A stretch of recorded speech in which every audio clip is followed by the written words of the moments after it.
Do you have weird matchday rituals? Cristiano Ronaldo has more than a few bizarre ones. Here are 5 rituals to weird you right out.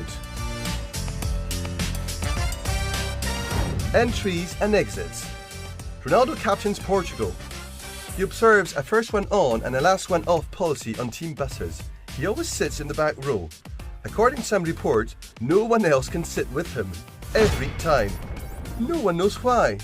Safety maybe? When on the team plane, Ronaldo sits in the front row. The irritable defender Pepe is his seatmate, always. How interesting and how bizarre at the same time.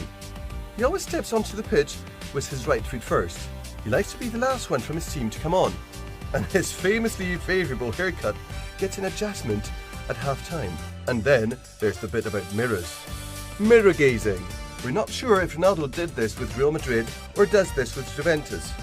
But before every match as a Red Devil, CR7 stared at himself in the mirror, wordlessly. It wasn't vanity, or at least not just vanity, it was about psyching himself up from what was coming. He can't walk past his reflection without admiring it. Wayne Rooney observed Ronaldo's locker room prep at Old Trafford.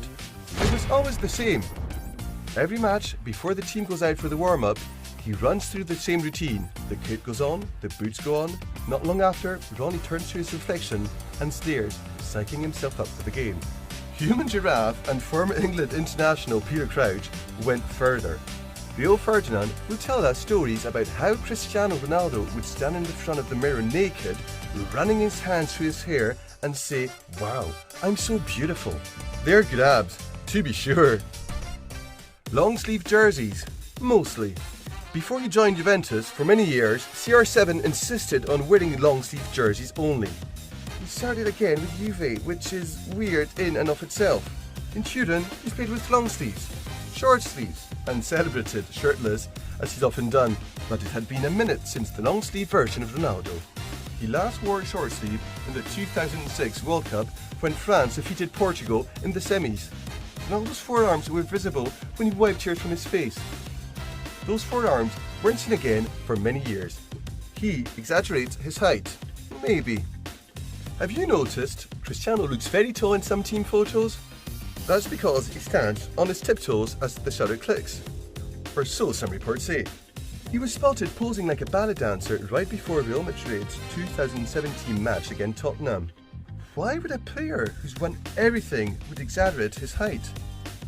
Pathological work ethic. It is fun to have a laugh at the quirks as one of the world's great players, but there's no doubting his commitment to fitness and recovery. Former teammate Phil Neville revealed how far the Portuguese was willing to go. After major matches in the Champions League, he would return to Old Trafford at 3 a.m. CR7 would then submerge himself in an ice bath for all his muscles. That's why Roy Keane, Paul Scholes, David Beckham and Ruud van Nistelrooy have the utmost respect for him. So there you have it. Ronaldo does more post-match push-ups in the shower than most. Seriously? But all of the weirdness is in the service of excellence. And his extensive mental and physical prep, odd as it might be, makes him undeniably one of the top players of all time.